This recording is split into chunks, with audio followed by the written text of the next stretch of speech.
music, art.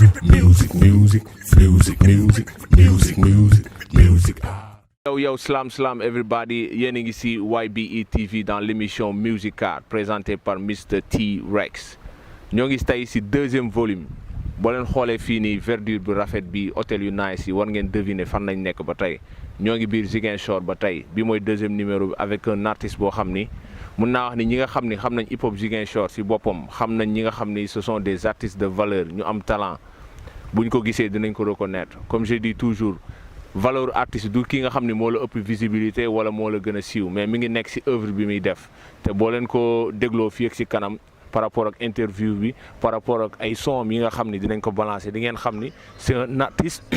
bu am talent kon léegi sans plus tarder duñ fi yàgg duñ fi yàq on se retrouve tout à l'heure après la pub ñu du introduire suñu artiste that's what's up right. Bismillah, assalamu alaikum, nombadon, bonsoir, mulishani, habari yenu, na ngeen def.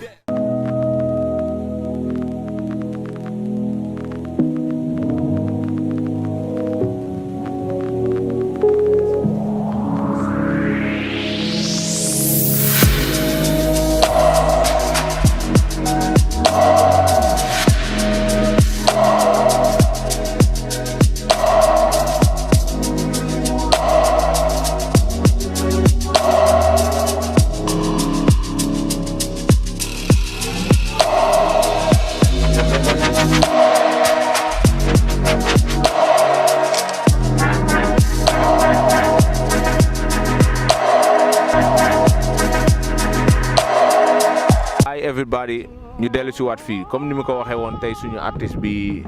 dinaa ko wax bàyyi mu wax turam tur bu metti la yor parce que moom dafa xaw a metti quoi comprendre nga mais li ngay njëkk a seetlu si moom mooy hip hop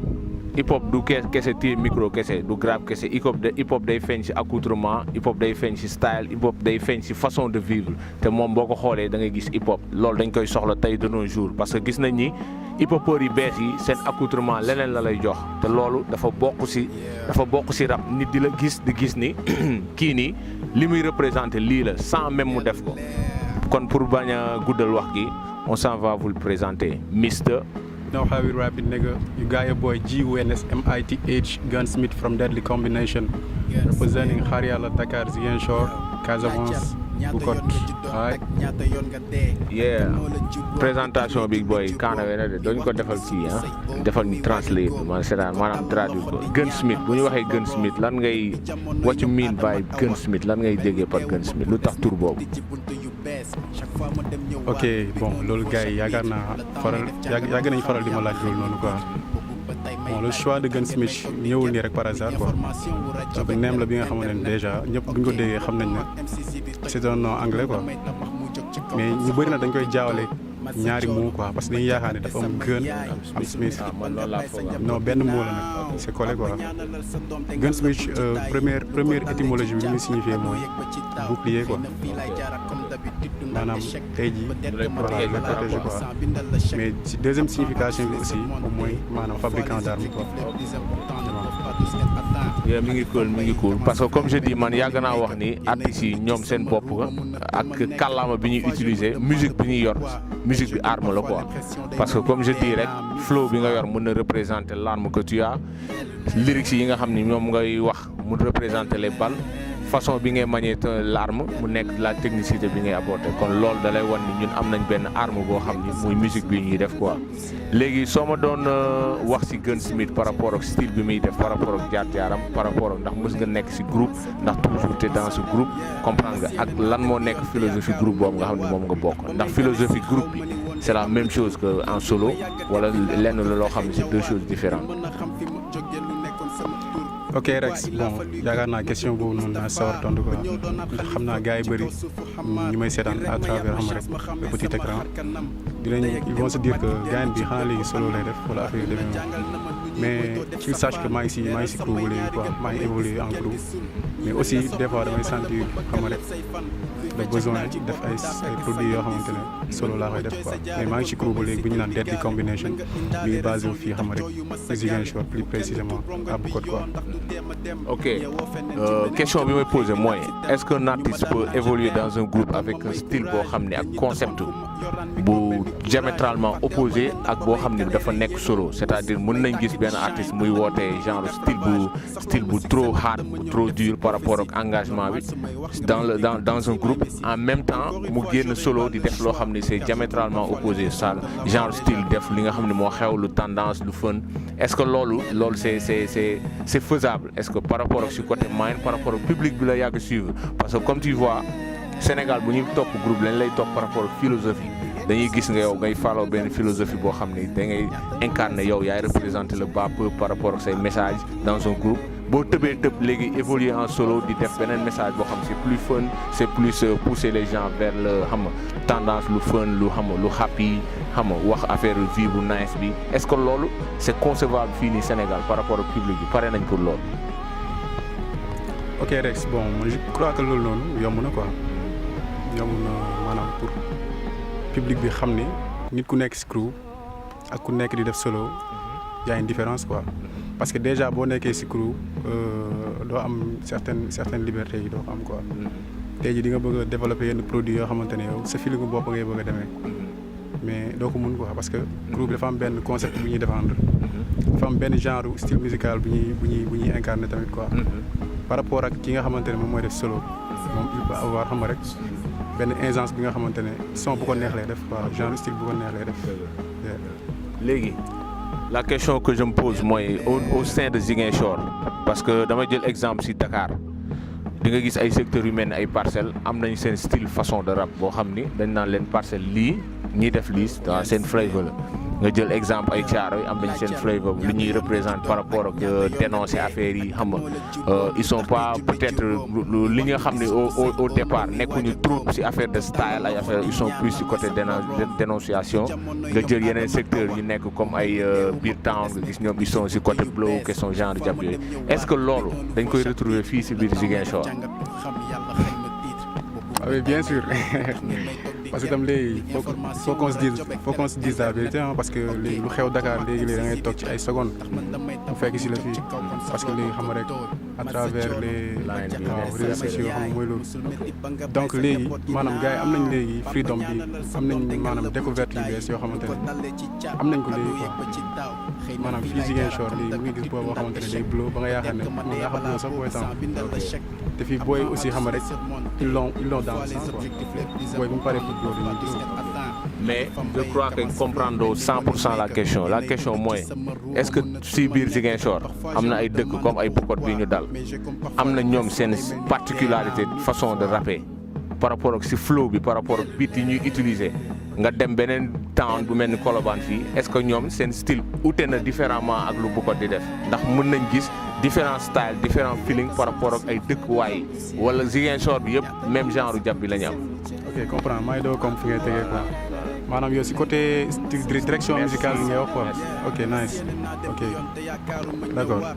maanaam fii bon am na fi si ñoo xamante ne ils ont leur propre style quoi boo xoolee maanaam ñii hardcore la ñuy def boo demee seen xam nga rek seen localité yi si style boobu nga leen di gën a xamee quoi tey ji boo ñëwee Boucotte li ngay gën a fil fii mooy xam nga rek hardcore bi ngay gën a dund quoi mais nag am na si quelques-uns yoo xamante ne ñoom dañ koy xaru quoi dañuy jéem a propulser seen xam nga seen vision ci beneen côté musical quoi waaw maanaam daf yeneen style yoo xamante ne bokkul ak rien de hardcore quoi n'a rien de hardcore. comme man su ma defee analyse mooy perception bu ma ci am comme ku nekk koo xam ne nekkoo au sein de Ziguinchor li may gis mooy damay sentir ni à 80% ils sont fii rappeurs Ziguinchor ils sont plus côté hard quoi dañuy hard par rapport ak flow bi par rapport ak engagement bi par rapport ak façon bi ñuy dóoree choix beat yi choix live yi affaire yooyu noonu léegi mun naa xam ni ndax loolu noonu choix boobu noonu lan moo ko waral c'est-à-dire ñoom comme je dis toujours affaire bi autant dafa amoon accessibilité par rapport ak musique yi doon xew nit ñi dañ doon focus ci genre style kaana yi nga xam ni ñoom genre style boobu la ñuy def comprendre est-ce que ñoom dañoo cantonné si époque boobu mooy genre époque 92 bi 95 hard rap bu hard bi à la style Onyx MOP Basta whatever est-ce que ñoom dañu nekk ay conservateur ba tax style boobu rek moo fi développé parce que style boobu li ma si seetlu c'est différent par rapport ak yow li ngay def comprendre nga après dinañ si gën a dugg si sa côté style musical mais damay gis ni style boobu moo fi ëpp est-ce que choix boobu noonu lan moo ko waral ba loolu gën a fës fii nii. ok man avant tout damay wax ni que dafa am ñoo xamante ne bon ay puristes lañ quoi. waaw daf si am ñoo xamante ne ay puristes lañ yàlla daf leen may ñu dëgg quoi. te si dëggute boobu xëy na bëgguñu emprunter beneen xam nga. beneen style musical bu dul maanaam hardcore wala côté engagement quoi. mais loolu est-ce que dëggu la. bon parce que la musique évolue. waaw musique évolue na. il faut qu'on le dise. waaw mais tamit am na si ñoo xamante ne xëy na ñoom si canal boobu rek lañ mën a jaar. pour def musique bi nga xamante ne moom mooy li dundal quoi. mais am na si ñoo xamante ne peut-être am nañu facilité def hardcore. def dirty south def xam rek trap def yeneen ak yeneen. mais fii nii boo xoolee am na si ñoo xamante ne man ñi ma gën a remarqué ñoom ils sont un peu côté hardcore quoi. parce que ñoom loolu la ñuy gën a défendre et puis seen message si lay gën a jàll suñuy teg. léegi dañuy dugg si li nga xam ni moom mooy analysar mooy li nga xam ni dañuy analyser yow sa style sa façon say œuvre nu fa demee léegi man damay ñëw focus juste si Gunsmith tey sans wax si Deadly Combination bi tey boo doon décrire sa style nan nga koy décrire fan nga koy teg fan nga koy tënk si ban catégorie ban paramètre ngay teg sa style quoi yow. bon man nag bon pour ñi ma yàgg suivre laay wax quoi boo ma yàgg yow sax boo ma xoolee yow xam nga nu mu demee à la base bon je fais du hip hop quoi te su ma nee di hip hop maanaam benn branche laa ci emprunté muy la rap quoi waaw mais je fais du classique bu mu rap ku ma xam ay jamono ci loolu nga ma njëkk a xamee quoi qu'on se dise la vérité mais nag yàlla def na ba benn instant xam nga rek dem nañ ba découvrir yeneen style musical yoo xamante ne daf ñu permettre tey xam nga ñu xam lan moo nekkoon suñu biir quoi lan moo làqoon suñu ginnaaw bopp parce que tamit musique boo koy def rek nga stagné benn côté rek yaakaar naa loolu moo la mën a yóbbu si boobu sori quoi mais sa musique toujours dafa war a évoluer quoi parce que musique dafa évoluer donc yow mi si boppam di ko def da nga war a mën a évoluer ak donc yàlla may na ma man j'ai pas mënu ma tënk sama bopp quoi. limité woo sa bopp man ngelaw sax bitu ngelaw sax ma ko tegalee dama siy dóor. ok xam nga li ma la wax nii. lan mooy maye loolu. yaakaar naa loolu bon tey jii artiste bu ko am rek jàppal ni nekkatoo artiste bu ndaw quoi. parce que gëstu moo lay mel tamit quoi parce que boo toogee benn place rek ne benn style ngay incarné c'est parce que bëgguloo xam leneen lu nekk ci kanam quoi. parce que tamit booy gasteem boo nee fii nga bëgg mu yem rek foofu lay yem quoi mais soo ko nee xuus rek di nga gën a am profondeur bi quoi. donc man mii nga xamante ne maay Gunsmith tey jii su ma neexoon ma ne classique kese bi laay def quoi mais yàlla def na bon maa ngi gis yeneen xeetu musique yi nga xamante ne ba léegi defaguma ko sax mais mi ngi si man maa koy gis maa koy fiil mais ba léegi mettre gu ma ko en relief quoi gars yi mu ci jël. léegi question bi may posé encore mooy lan mooy bu ñu doon jël style bi c'est-à-dire bu ñu doon jël musique ñu def ko par rapport ak ay pourcentage def ko par rapport ak ay chiffres yow lan nga jàpp ni moom mooy li nga xam ni moom mooy priorité dans la musique mooy c'est-à-dire day nekk côté instrument yi moom mooy jël peut-être la plus grande partie pour sa musique mën a yegg feneen wala c'est plus le côté message mooy c'est-à-dire boo doon xaaj tey sa musique lan nga yaakaar ni moom moo koy yeggloo feneen fi nga xam ni genre moo koy jëlee Ziguinchor yeggloo ko Dakar ba waa Dakar gis seen bopp loolu noonu liggéey boobu ci côté choix musical bi direction musicale bi lay nekk wala ci côté contenu texte yi porter sa son lan moo koy gën a yóbbu day nekk choix musical yi ngay utiliser pour ku nekk gis sa bopp wala soit mu nekk loo xam ne juste classique la wala yow ta façon d'écrire message bi ngay porter bi ngay wax nit ñi ci ñaar yi ban nga jàpp ni moom mooy gën a propulser sa musique. bon je crois que loolu noonu man pour que loolu mën a am il faut que déjà toutes les conditions soient réunies quoi. parce que boo xoolee mënoo ne yow déjà sa message kese moo mën a jaay sa musique quoi parce que tam musique suñu nee musique instrument moo tax te instrument yi dafa bëri façon voilà très bien côté forme donc foog gars yi bàyyi si xel mooy maanaam beat yi des fois faut pas dire que sax beat yëpp dafa war a musical mais bu fekkee hip hop ngay def classique rap classique ngay def war na mën a musical parce que yéen ñii man damay day déglu seen i produits yi ngeen di def donc xam nga day musical et puis day gangsta des fois xam nga ñaar yëpp nga mélanger ko day joxe quoi man le message rek ne suffit pas quoi mais déjà si côté beat xam nga côté diction aussi ça joue maanaam nga am xam nga clairvoyance bu leer sooy rap si teggin bi xam nga le flow aussi flow bu particulier loolu aussi c'est très important parce que suñu la déggee yow par exemple yow ku la dégg fii Sénégal day xam ne kii Rex la quoi Gun Smith boo ko déggee aussi da nga xam ne Gun Smith la xam nga keneen ak keneen whatever mais nag boo naree jël sa message kese nga ne moom moo lay jaay xam nga yaakaar naa doo sori quoi. ok léegi dañuy des toujours ci analysar bi mooy c'est-à-dire li nga xam ne moom mooy amu say œuvre quoi yow am nga une partie xam ci côté c'est-à-dire en amont mooy booy job say ay son yow yaay gérer direction bi c'est-à-dire yaa naan man musique bi ma bëgg a teg j'ai un thème boo xam ne ça doit parler de la corruption wala ça doit parler xam nga de la politique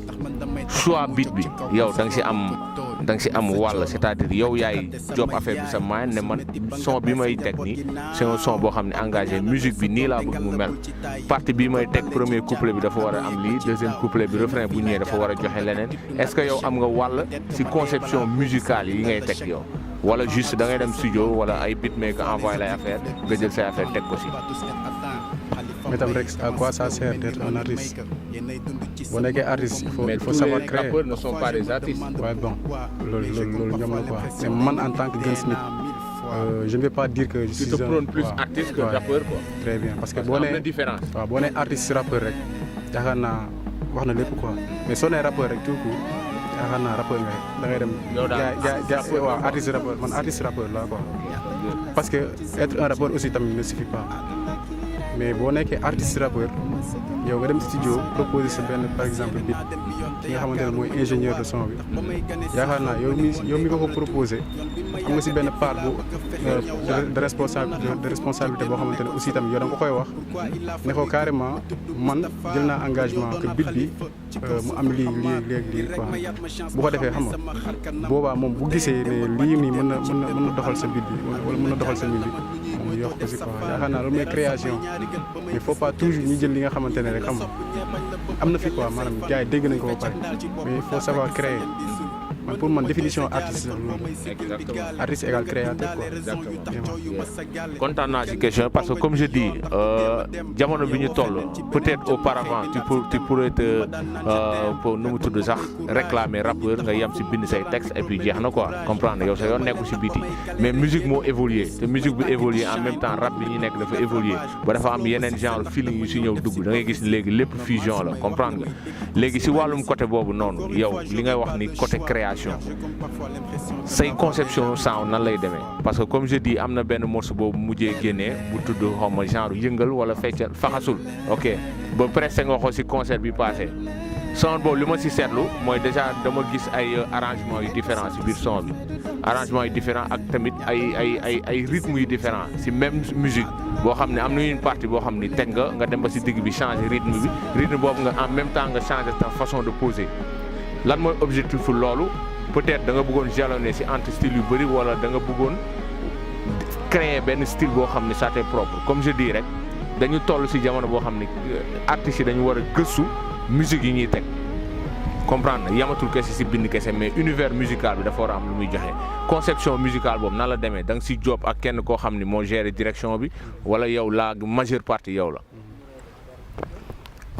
ok Rex ci question boobu aussi naa sawar tontu parce que damay remercier déjà xam nga le gars avec qui j'ai fait le featuring. beatmaker bi waaw beatmaker bi maanaam Serious Black. ma koy nuyu de passage moom mi ngi dëkk fii bu ko aussi côté Péris rek. moom laa defal featuring bi moom aussi xam nga guerrier la quoi. mi ngi def job bu nice xam nga rek dans l'ombre quoi.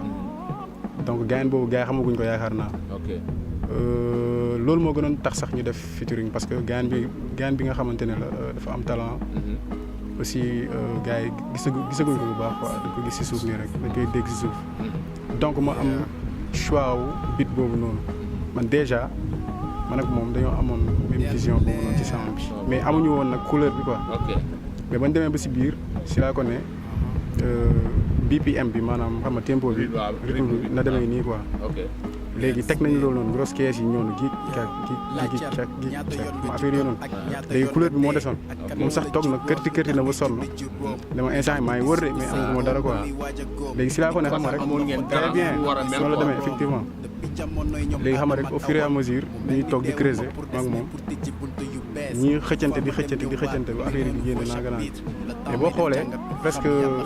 mélodie de base yëpp boo xoolee maa ko génne quoi parce que moom day ñëw rek day dafa bëri caaxaan na gaan bu bëri caaxaan na mën na liggéey mais dafay jékki-jékki rek toog si machine bi di plané rek léegi nag moom day fooye affaire bi mu laal benn affaire boo xamante ne moom xamul ne sax ne lii nii ça peut donner quelque chose léegi si la xama rek ñëw laal vent wu instrument wu kii bi quoi comment dirais-je flûte bi di ko fooyee nii di jouer affaire mën ko taxawal gaareel instrument boobu léegi dinañ xool léegi ban genre couleur lañ ciy teg léegi si noonu lañ jéem a arrangé xam nga man ma jël clavier bi di foowantu xam nga ba am mélodie posé première mélodie bi quoi léegi mu des boo xoolee côté balafon bi quoi loolu la ñëwee tamit day ñëw kër dugg si xam nga c'est-à-dire travail de longue haleine loolu la demee quoi maanaam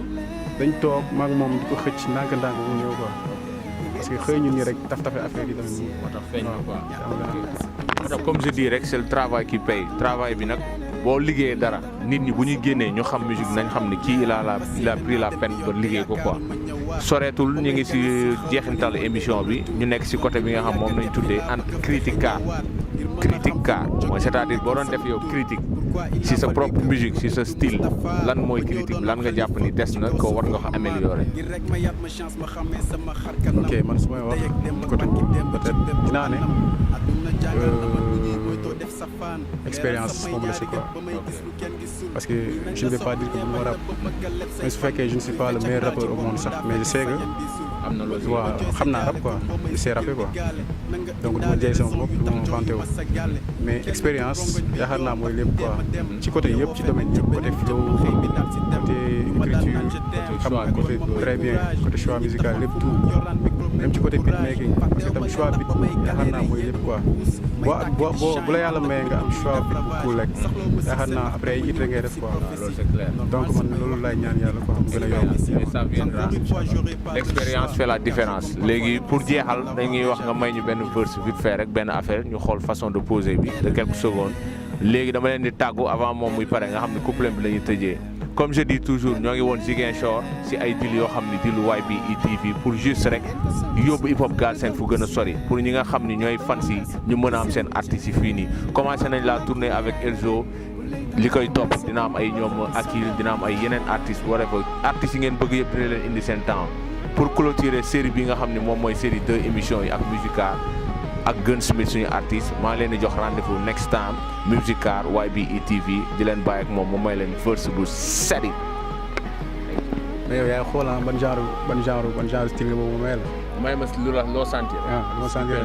kon bàyyi ma classique rek parce que xam naa ne gars yi ak solo bi nii nañ ne gars yi xam naa benn jaaytaar la quoi. waaw may leen classique. yow ku wiiri ñu jaari ndaari koj la ci aare baare sa yoon bi nga yàgg jaare fa laay su kut di waare fii am su buy gaaru waale bu mu esprit ñu laale mën mi dañ ko xaare ba paare soog a ñëw teg lu aare naaw ñoo sooki pollution sa mission bi échec na ndax sa rap joxewul solution I go by the name of Gunsmith no snitch here look at now how I fuck the bad bitches I got a flavor bii du xeetu buka bu genja taskatu sayfa mbedd meñu sëfal ñu gangsta mais ma tàngalu wengalu jongale dawal cinqlu low head si xolu high quality of shit niggas yi xof tiit new flavor ci on di ñu def tifi it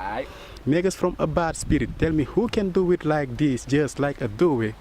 deadly combination is my connection I ain't give a fuck about of the other section aight